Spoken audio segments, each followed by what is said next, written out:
All right, everybody, welcome back to another episode of the Discovering Multifamily podcast. I'm one of your hosts, Anthony Scandariato, here with Red Knight Properties.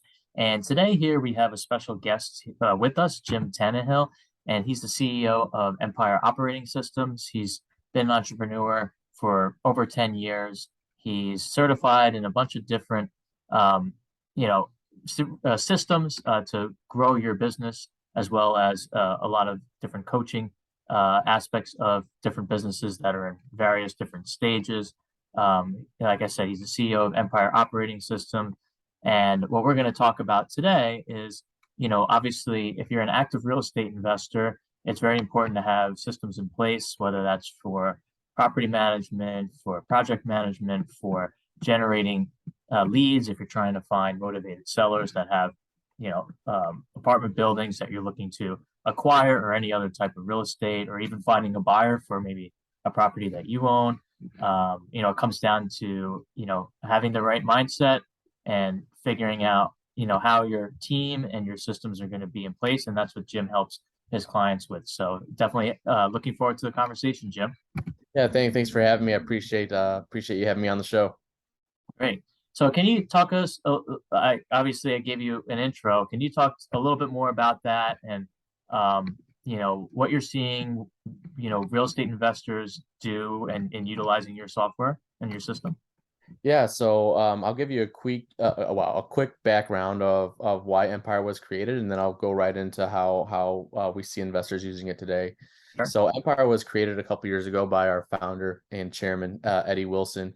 Eddie at one point a few years ago had 86 different businesses that he was operating, and over 4,000 employees. And he was looking for a way to systematically grow those businesses all kind of simultaneously, and was using different operating systems, great operating systems. We believe every business should have an operating system, but he kept hitting a ceiling.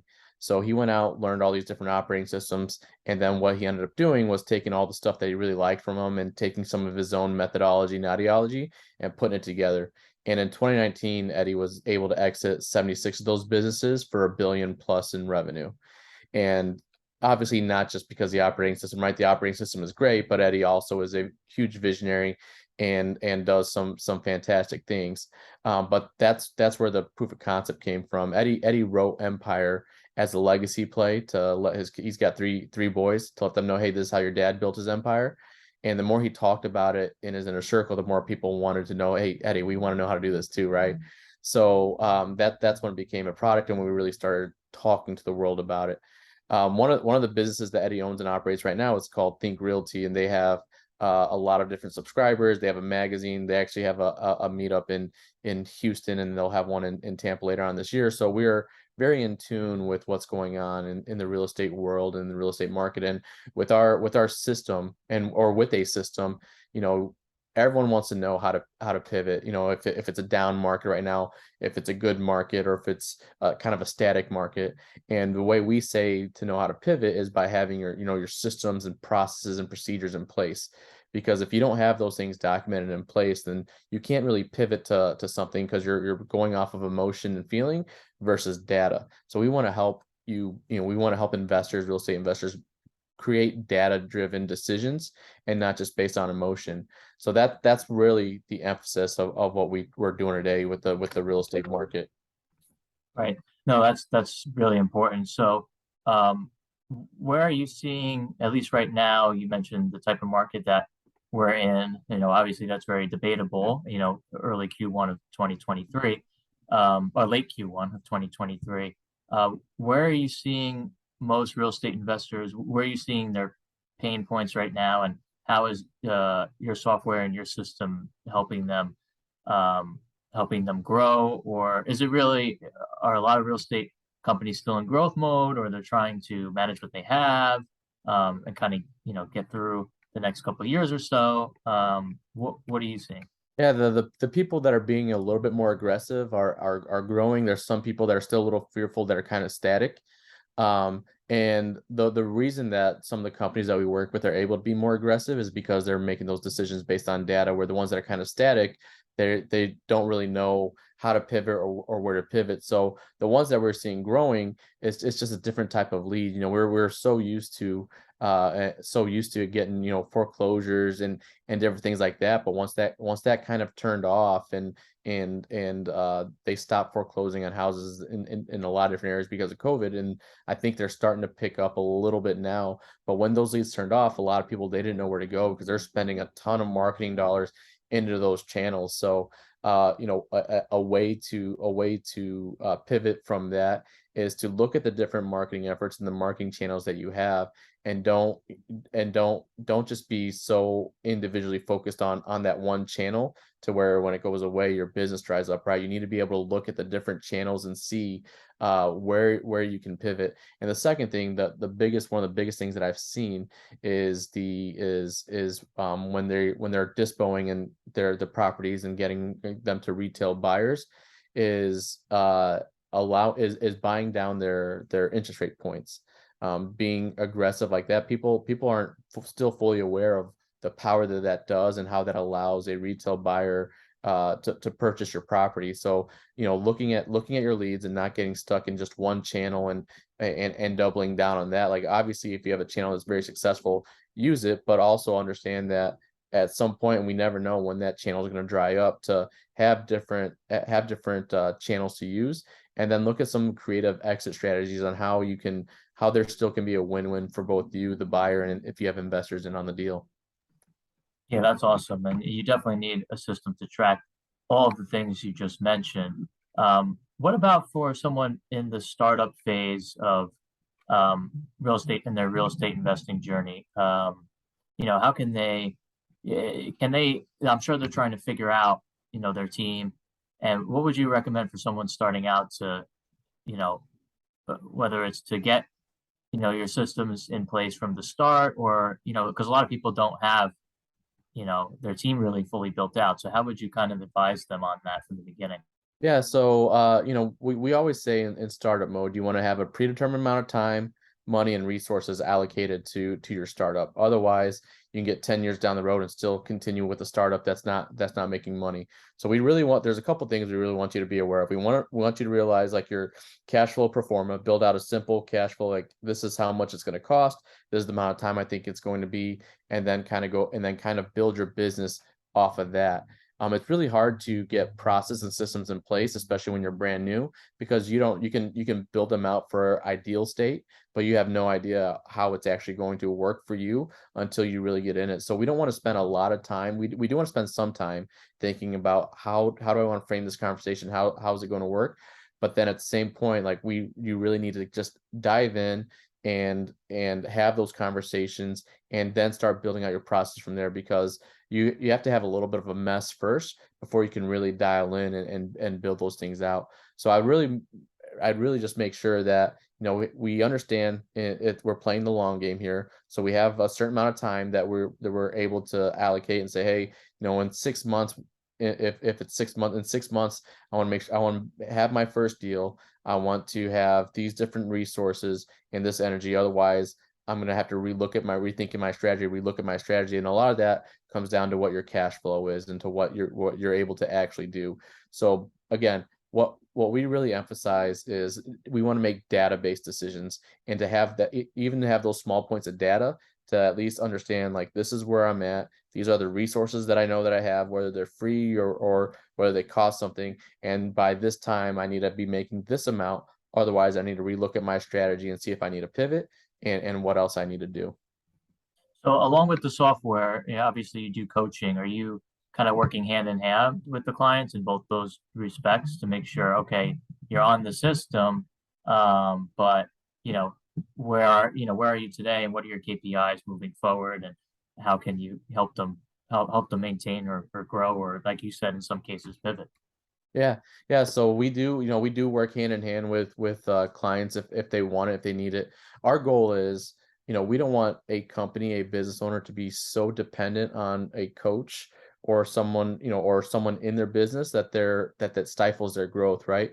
Everyone's going to need a coach or a mentor or someone at some point along their journey. Our goal is to be able to teach you our curriculum and our process and our system.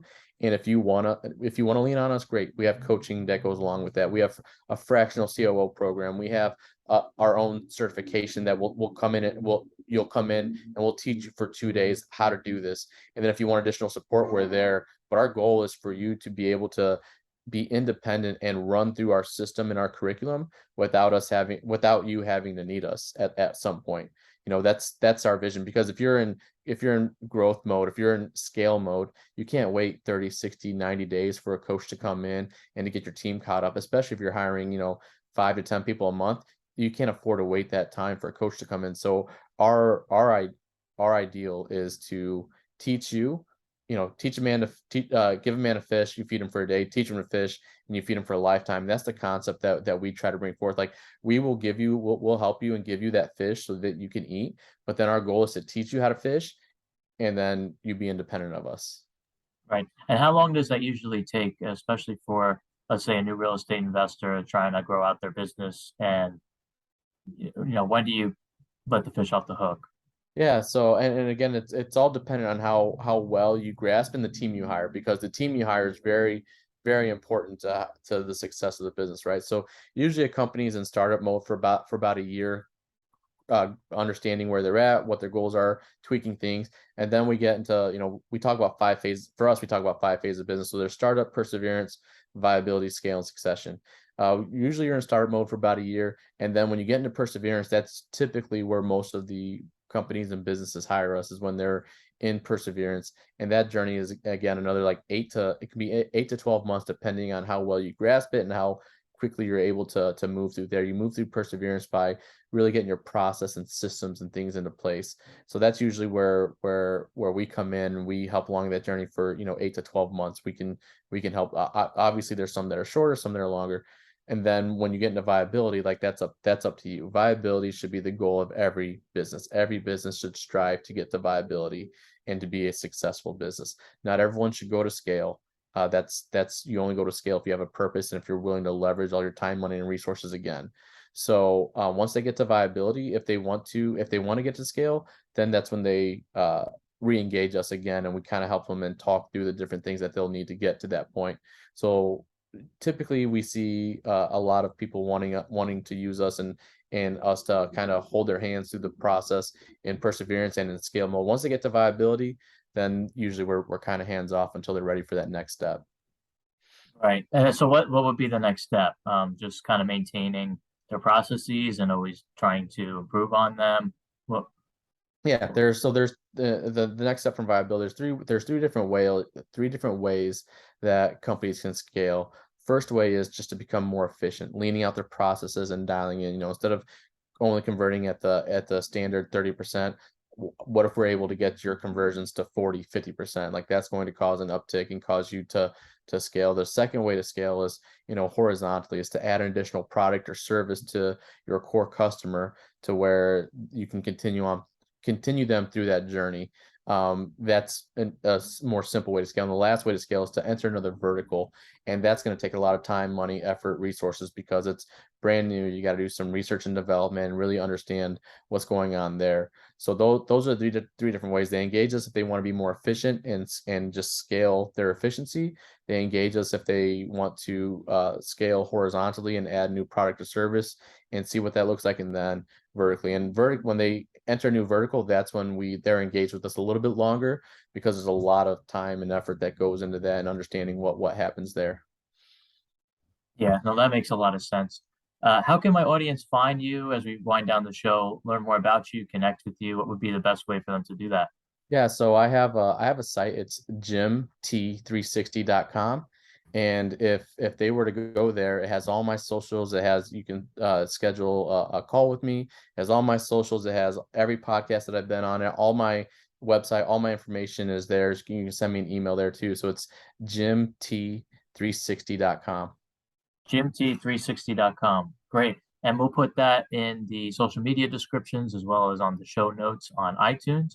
And for my audience, if you liked what you heard and or saw today, please give us a rating and review. That helps Jim and myself get our message out to just a wider audience. That's the way the algorithm works. So Yeah. definitely encourage you to reach out to Jim, whether you're just starting your real estate investing journey and you're trying to be on the active side, or if you have any other type of businesses where you think you have some inefficiencies and need a little bit of guidance and some processes. Jim's definitely the guy to do that. And yeah, really appreciate you coming on the show today, and look forward to staying in touch. Yeah, if I could do one more thing, I really appreciate you and the audience listening, and Anthony, for you allowing me to be on your show. I have a gift that I'd like to give you and the listeners. If you go to our website, empireom.com, and you go, we have an online course that retails for $12.99. But if you enter the code Empire Gift, all is one word, I'm going to give that to you for free. It's 3 to 5 hours worth of video library, high level of what we teach. It comes with a downloadable workbook. You kind of go at your own pace. I would just like to give that to you so you can learn a little bit more about who we are, what we do, and just for having me on the show. I really appreciate you having me. Thank you, Jim.